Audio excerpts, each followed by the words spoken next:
Okay, students, are you able to see the screen? Yes, ma'am. Okay, if you have any problem regarding our previous topics, you can ask me.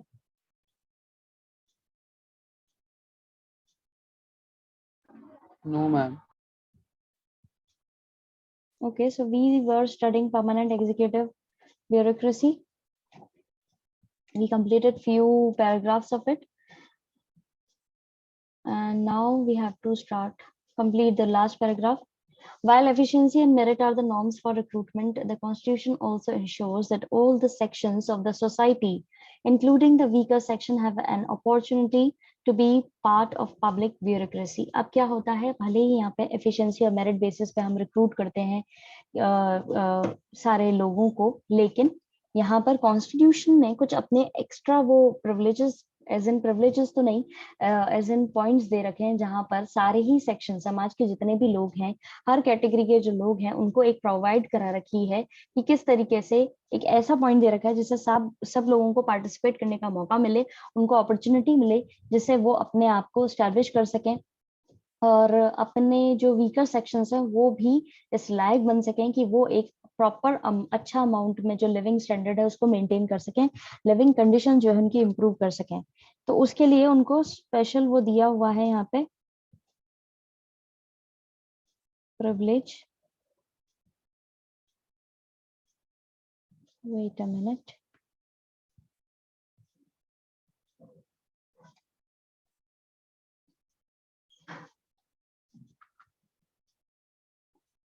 Okay, तो special उनको मौका मिला हुआ है कि public bureaucracy के अंदर का हिस्सा बन सके, यानी एडमिनिस्ट्रेटिव डिपार्टमेंट जो है उसका हिस्सा बन सके। For this purpose the constitution has provided for reservation of jobs for the Dalits and the Adivasi. इसके लिए ही कॉन्स्टिट्यूशन जो है उसके अंदर रिजर्वेशन दिया गया है जॉब्स को लेकर के दलित और आदिवासी लोगों को। Subsequently reservation have also been provided for women and other backward classes. इसके साथ साथ रिजर्वेशन दिया जाता है, आरक्षण दिया जाता है वुमेन को भी और अदर बैकवर्ड क्लासेस जो होती हैं उनको भी दिया जाता है। These provisions ensure that the bureaucracy would be more representative and social inequalities will not come in the way of recruitment to the civil services. अब इन प्रोविजन से फायदा क्या है? ये ब्यूरोक्रेसी के अंदर यानी एडमिनिस्ट्रेटिव डिपार्टमेंट के अंदर रिजर्वेशन देने से फायदा क्या होगा? इससे ये फायदा होता है कि उनको ज्यादा रिप्रेजेंटेशन मिलता है। सामाजिक इनइक्वालिटीज जो है, क्योंकि इंडिया के अंदर सामाजिक मतभेद या भेदभाव जो है वो बहुत समय पहले से देखे जा रहे हैं, तो वो चीज आगे जाकर के सिविल सर्विसेज के रिक्रूटमेंट में ना हो, किसी के साथ में भेदभाव ना हो, वो चीज के लिए यहाँ पे इस तरह के प्रोविजंस लाए गए हैं जो हमारे संविधान के अंदर मेंशन्ड है। इस पैराग्राफ के अंदर अगर आपको कोई भी डाउट है तो आप लोग पूछ सकते हैं। No ma'am. No, ma'am. Okay, अब क्लासिफिकेशन ऑफ सिविल सर्विसेज दिया हुआ है। ऑल इंडिया सर्विसेज किस तरह के सिविल सर्विसेज होता है? पहला है All India services, Indian administrative services and Indian police services. दूसरा है सेंट्रल सर्विसेज, इसके अंदर आता है Indian foreign service, Indian revenue service. फिर आता है state services, sales tax officers.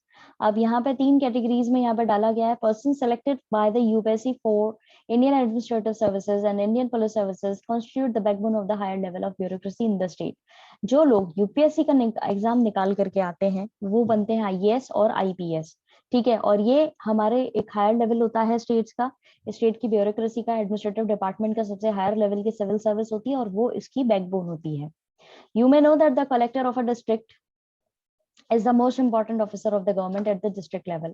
किसी भी डिस्ट्रिक्ट के अंदर जो कलेक्टर होता है वो सबसे इंपॉर्टेंट ऑफिसर होता है किसी भी सरकार का। Do you know that the collector is normally as an IAS officer and that the officer is governed by the service conditions laid down by the central government? क्या आपको पता है कि कलेक्टर जो है वो खुद से क्या होता है? वो खुद से ही एक आईएएस ऑफिसर होता है।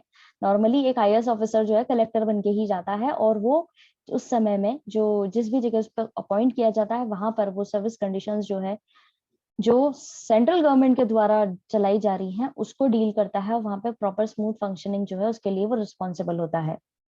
An IS, an IP or IPS officer is assigned to a particular state where he or she works under the supervision of the state government. अब एक आईएएस ऑफिसर और आईपीएस ऑफिसर चुने तो central government के द्वारा जा रहे हैं, सेंट्रल गवर्नमेंट का जो एग्जाम होता है यूपीएससी का उसके द्वारा चुने जा रहे हैं, लेकिन इनको अपॉइंट किया जाता है स्टेट गवर्नमेंट के द्वारा। ये काम करते हैं स्टेट गवर्नमेंट की जो सुपरविजन है उसके अंडर, इनको जो भी जगह स्टेट दी गई है वहां पे काम करते हैं। इस पॉइंट को अच्छे से समझिए कि ये चुने तो यूपीएससी का एग्जाम यानी कि सेंट्रल गवर्नमेंट का जो एग्जाम होते हैं उसके द्वारा जाते हैं, लेकिन इनको काम किसके सुपरविजन के अंडर करना होता है? स्टेट गवर्नमेंट के अंडर करना होता है। However, the IAS or IPS officers are appointed by the central government. They can go back into the service of the central government, and most importantly, only the central government can take disciplinary action against them. Important line, another important line कि IAS और IPS officer जो है वो appoint जो central government के द्वारा किए जाते हैं, लेकिन ये वापस से सर्विस देने के लिए सेंट्रल गवर्नमेंट में भी जा सकते हैं, और सबसे इम्पोर्टेंटली सेंट्रल गवर्नमेंट ही इनके खिलाफ कोई एक्शन ले सकती है। डिसिप्लिनरी एक्शन जो है वो सिर्फ सेंट्रल गवर्नमेंट ले सकती है। This means that the key administrative officer of the state are under the supervision and control of the central government. इससे वही मतलब हुआ कि भाई जो मोस्ट इम्पोर्टेंट एडमिनिस्ट्रेटिव ऑफिसर्स हैं स्टेट के सुपरविजन के अंडर जो काम कर रहे हैं, उनके ऊपर कंट्रोल किसका है? सेंट्रल गवर्नमेंट का है। समझ में आया? अभी तक जितनी भी लाइंस हमने इस पैराग्राफ में पढ़ी हैं उसमें अगर डाउट है तो आप लोग पूछ सकते हैं।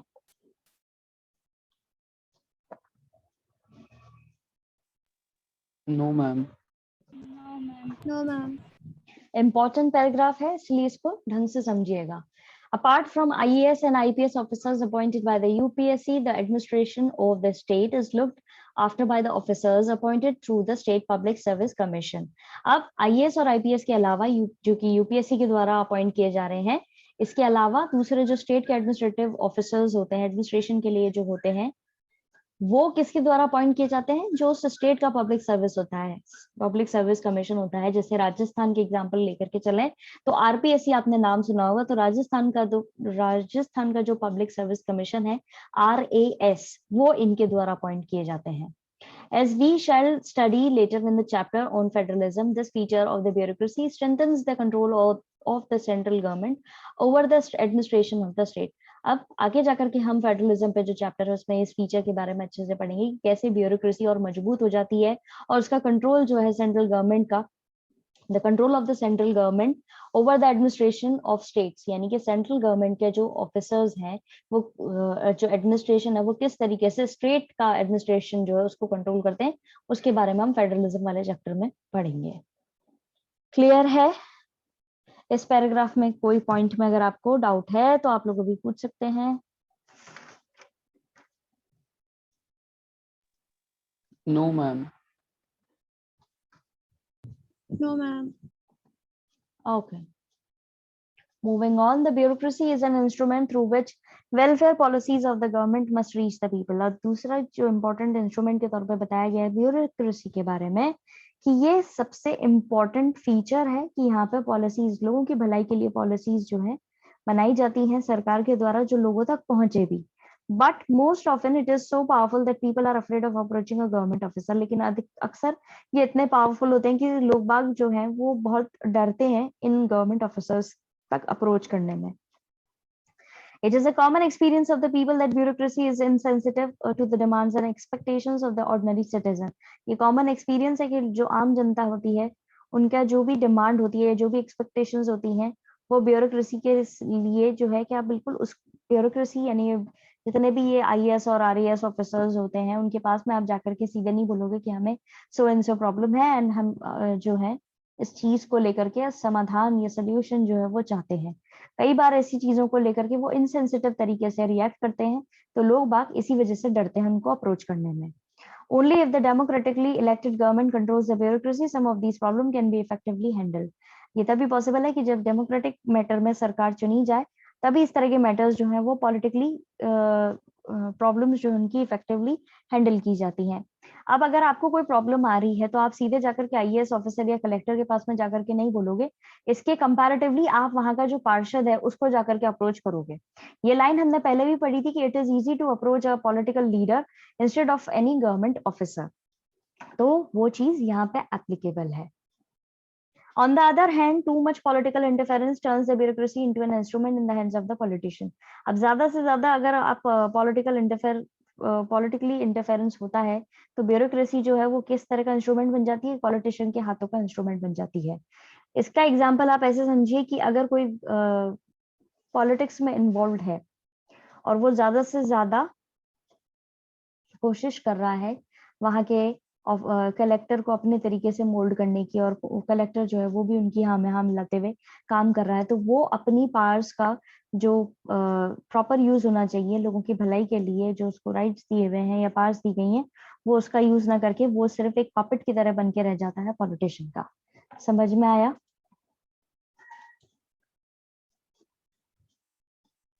Yes, ma'am. Okay. Yes, ma'am.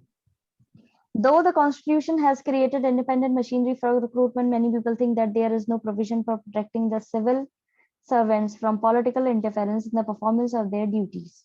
भले ही कॉन्स्टिट्यूशन ने काफी इंडिपेंडेंट मशीनरी बनाई है कि किस तरीके से रिक्रूट करना है इन लोगों का, फिर भी कई लोगों का मानना यह है कि कोई भी ऐसा प्रोविजन नहीं बनाया गया जिससे सिविल सर्वेंट्स जो है उनको पॉलिटिकल इंटरफेरेंस से हम बचा सकें अपनी परफॉर्म करने से, ड्यूटीज परफॉर्म करने से। कि ऐसे समझिए कि अगर कोई आईपीएस ऑफिसर अपॉइंट किया गया है तो आपने ये कॉमनली सुना होगा कि सो एंड सो पॉलिटिशियन जो है वो उसके आगे उस आईपीएस ऑफिसर की भी नहीं चली। इस तरह के स्टेटमेंट्स जो है आपको इजीली सुनने को मिल जाएंगे। क्यों? कई जगहों पर आईपीएस ऑफिसर जो है वो अपनी ड्यूटी परफॉर्म करते हुए पॉलिटिशियंस के इंटरफेरेंस को बिल्कुल भी एक तरीके से एंटरटेन नहीं करते हैं, लेकिन कहीं ना कहीं जो बाकी के सर्कमस्टेंसेस होते हैं उसके मद्देनजर रखते हुए उन लोगों को उनकी हाँ में हाँ मिलानी पड़ती है। तो यहाँ पे यही चीज बोली गई कि ऐसा कोई भी प्रोविजन भी लाना चाहिए कॉन्स्टिट्यूशन के अंदर जिससे इनको अपनी ड्यूटी करने का मौका मिले बिना किसी पॉलिटिकल इंटरफेरेंस के। It is also felt that enough provisions are not there to ensure the accountability of the bureaucracy to the citizen. अब ये भी यहाँ पे महसूस किया गया है कि प्रॉपर प्रोविजंस नहीं लाए गए हैं जिससे यहाँ की जो भी ब्यूरोक्रेसी के अंदर जितने भी ऑफिसर्स हैं वो अकाउंटेबल रहें, रिस्पॉन्सिबल रहें, सिटीजन्स को बताने लायक रहें कि भाई आप कौन सा एक्शन क्यों कर रहे हैं, किस लिए कर रहे हैं। क्लियर वर्क जो है वो नहीं, ट्रांसपेरेंसी जो है वो नहीं देखी जाती है। There is an expectation that measures like the right to information may make the bureaucracy a little more responsive and accountable. ये उम्मीद की जाती है कि एक्सपेक्ट किया जाता है कि यहाँ पर राइट टू इंफॉर्मेशन वाला जो राइट दिया गया है उससे ये चीज प्रॉपरली हो सके और ब्यूरोक्रेसी जो है वो थोड़ी रिस्पॉन्सिबल और अकाउंटेबल हो सके अपने सिटीजन्स को लेकर के। So, any problem in this paragraph?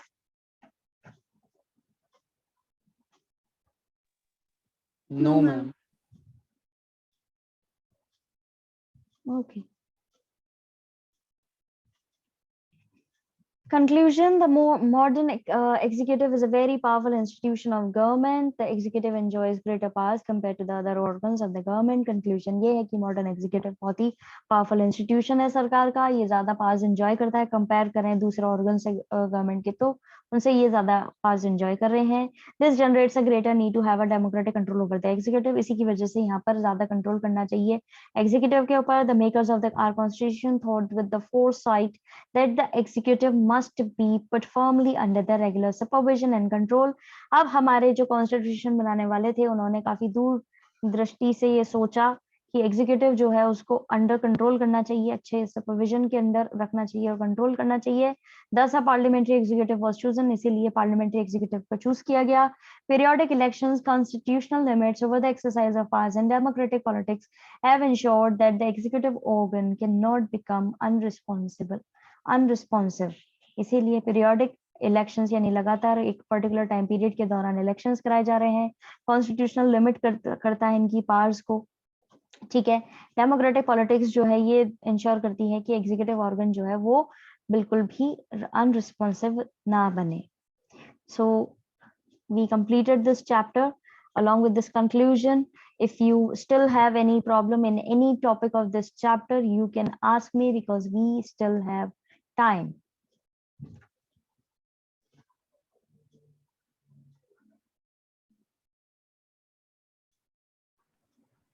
No, ma'am. So what about others? Okay. No, ma'am. No, ma'am. Page 91. Okay. Samiksha has a doubt.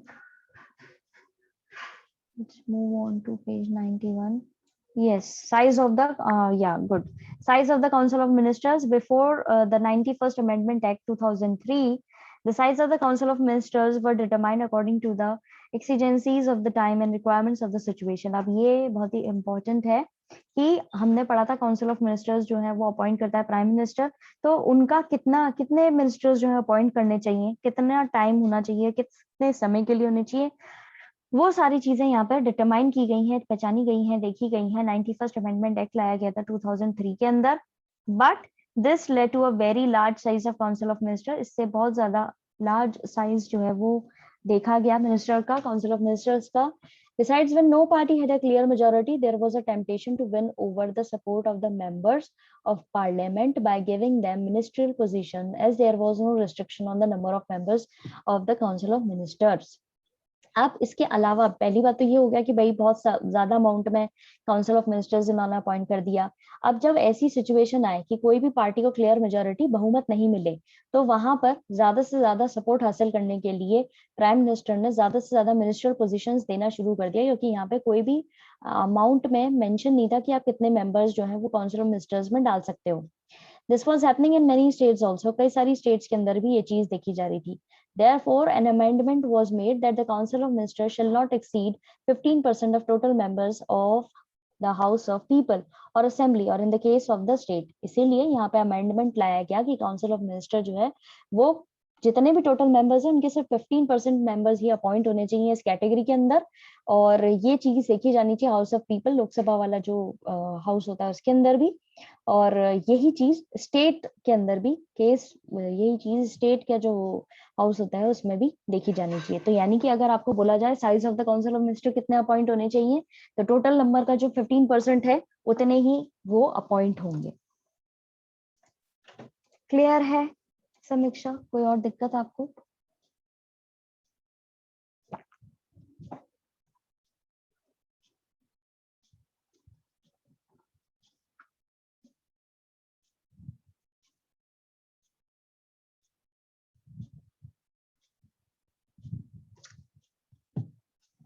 हाँ बोलिए। Page number 85। Okay,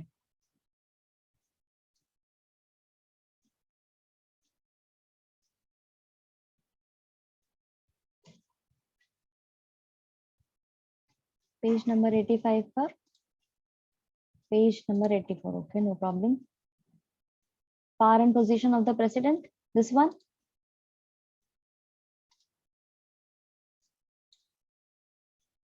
Okay, Article 74(1), there shall be a council of ministers with the prime minister at the head to aid and advise the president, who shall in the exercise of his functions and act in accordance with such advice. Article 74 के अंदर ये mention किया गया है कि council of ministers जो है prime minister के साथ में अपॉइंट किया जाएगा और वो एडवाइस देगा और मदद देगा प्रेसिडेंट को प्रॉपर्ली फंक्शन करने में। Provided that the president may require the council of ministers to reconsider such advice, and the president shall act in accordance with the advice tendered after such reconsideration. यहाँ पे basically वही चीज बोली गई है कि प्राइम मिनिस्टर का जो काउंसिल ऑफ मिनिस्टर्स है वही एडवाइस देता है प्रेसिडेंट को। प्रेसिडेंट का अलग से काउंसिल ऑफ मिनिस्टर्स नहीं होता है, जो प्राइम मिनिस्टर का अपॉइंट किया हुआ होता है ना, वही एडवाइस देता है इनको कि आगे जाकर के वो स्मूथली अपना फंक्शन कर सकें, कि कौन सी डिसीजंस जो लेने हैं वो कहाँ पे किस तरह से होनी चाहिए, किस तरह की पॉलिसीज को हमें इम्प्लीमेंट करना चाहिए। इस तरह की एडवाइस जो है वो ही ये प्रेसिडेंट को देते हैं। Do you know what the word shall means here? यहाँ पे shall का मतलब जो है क्या है?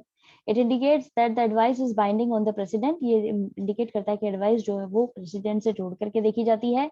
In view of the controversy about the scope of president powers, a specific mention was made in the constitution by an amendment that the advice of the council of ministers will be binding on the president. By another amendment made later, it was decided that the president can ask the council of ministers to reconsider its advice, but had to accept the considered advice of the council of ministers. Basically, यहाँ पे ये चीज बताई गई है। शाल का मतलब ये है कि प्रेसिडेंट जो है एक पॉइंट पर आकर के जैसे उन्होंने एडवाइस मांगी, काउंसिल ऑफ मिनिस्टर्स ने उनको एडवाइस दे भी दी, प्रेसिडेंट को एडवाइस समझ में नहीं आई, उन्होंने बोला अपने इस डिसीजन को रिकंसिडर करिए। अब वापस से हमने इस पॉइंट को पहले भी पढ़ा था कि भाई अगर ये रिकंसिडर करने के लिए देते हैं और काउंसिल ऑफ मिनिस्टर जो है, दोनों हाउसेस जो है वो रिकंसिडर करके वही चीज वापस से भेज देते हैं प्रेसिडेंट के, तो प्रेसिडेंट जो है वो बाउंडेड है कि भाई उनको फिर वो मानना पड़ेगा और उस पर वो साइन करना पड़ेगा उस, क्योंकि ये पूरा प्रोसीजर जो है काफी ज्यादा टाइम कंज्यूमिंग होता है। अगर उन्होंने पूरा रिकंसिडर कर भी लिया है तो भी फिर उसके बाद में उनको ये चीज एक्सेप्ट करनी पड़ेगी, यही चीज यहाँ पे बोली गई है। अब समझ आया?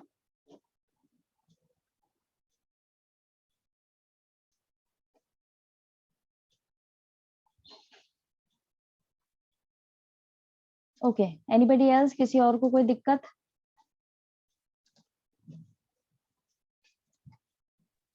No, ma'am. Okay, so we completed the chapter executive. Now we will switch to our takeaway points of this chapter. Are you able to see the screen? Yes, ma'am. Okay. Yes, ma'am. So these are the takeaway points of this chapter.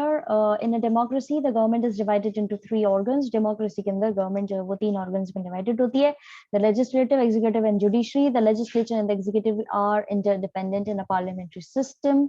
Legislature और executive जो है वो एक दूसरे के ऊपर dependent रहते हैं. Parliamentary system form of government जब होती है वहां पर legislature frames the laws and the executive enforces them to run the administration. Legislature कानून बनाता है, executive उनको implement कराता है जिससे administration properly काम कर सके. In such a manner, the legislature controls the executive and in turns it controlled by the executive. इसी तरीके से legislature executive को control करता है और executive जो है legislature को control करता है. Different types of executives are parliamentary, semi-presidential, presidential, monarchical और ceremonial, etc. अलग अलग तरह के executives होते हैं, parliamentary, semi-presidential, presidential, monarchical और ceremonial. A distinction can be made between the parliamentary and presidential executive. एक difference जो है वो देखा जा सकता है parliamentary और presidential executive के बीच में.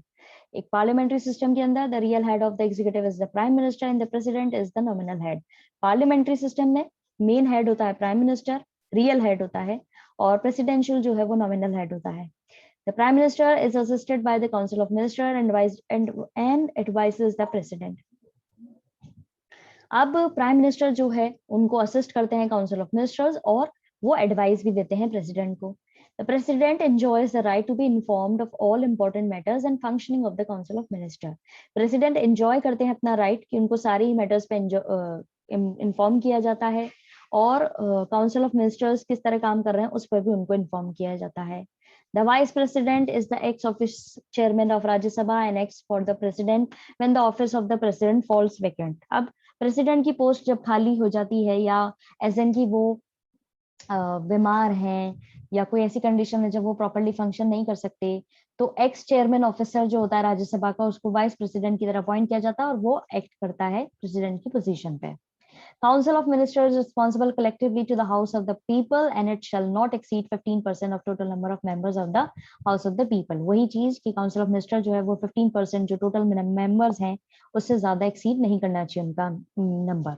President appoints the Prime Minister who is the leader of the majority party in the Lok Sabha. President appoint करते हैं Prime Minister को जिसको ज्यादा बहुमत मिली होती है लोकसभा इलेक्शन में, उसके लीडर को वो Prime Minister बनाते हैं. Executive thus includes the Prime Minister, the ministers and the large administrative machinery. The bureaucrats implement the decision of minister. Executive के अंदर प्राइम मिनिस्टर आ रहे हैं, काउंसिल ऑफ मिनिस्टर्स आ रहे हैं और काफी ज्यादा अमाउंट में एडमिनिस्ट्रेटिव मशीनरी आ रही है जो ब्यूरोक्रेट्स जो हैं वो बेसिकली जो मिनिस्टर्स डिसीजन लेते हैं उनको इम्प्लीमेंट कराते हैं. These bureaucrats are skilled and trained officers who work as a permanent employees of the government and assist the government in formulating and implementing the policies. यही bureaucrats जो हैं skilled और trained officers होते हैं जो permanent employee की category में आते हैं सरकार के और ये सरकार की मदद करते हैं पॉलिसीज बनाने में और उनको इम्प्लीमेंट करने में. इन पॉइंट्स में अगर आपको कोई दिक्कत आई है तो आप लोग पूछ सकते हैं.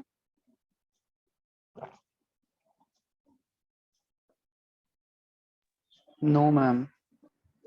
Okay, moving on to important terms. Electorate, people who elect the representative using vote. Electorate का मतलब होता है वो लोग जो representative को वोट करके जिताते हैं. Constituency एक एरिया जो आता है पार्लियामेंट और के अंदर और वहां पर एक मेंबर जो इलेक्ट किया जाता है. Components, parts of organs. Parts और organs as in पता ही है. Insolvent, the one who is unable to pay one's debts. वो व्यक्ति जो अपना कर्जा नहीं चुका पाता है। हार्मोनियस बैलेंस तरीके से, tenure a fix period of office, एक प्रॉपर टाइम पीरियड होता है, इस समय तक ही आप किसी भी ऑफिस में काम कर सकते हैं, एज इन आपको फिर उसके बाद में रिटायर कर दिया जाता है। Impeachment, an act of officially accusing for a serious crime और ऑफेंस, एक ऑफिशियली आप पर आरोप लगाया जाता है कि आपने बहुत बड़ा क्राइम किया है या कुछ कानून तोड़ा है। Minimum wage act 1948, an act to provide for fixing minimum rates of wages in certain employment, इसके तहत प्रॉपर अमाउंट में सैलरी मेंशन की गई थी कि इस एम्प्लॉयमेंट के अंदर आपको इतनी सैलरी मिलनी ही चाहिए। Nominate to propose formally that somebody should be chosen for a position and office etc. Nominate यानी कि formally आपको चूज किया जाता है कि भाई आप इस पोजीशन के लिए हम इस व्यक्ति को नॉमिनेट कर रहे हैं। ये सारी चीजें यहाँ पे मेंशन की गई है। इंपॉर्टेंट टर्म्स में अगर आपको कोई डाउट है तो आप लोग अभी पूछ सकते हैं।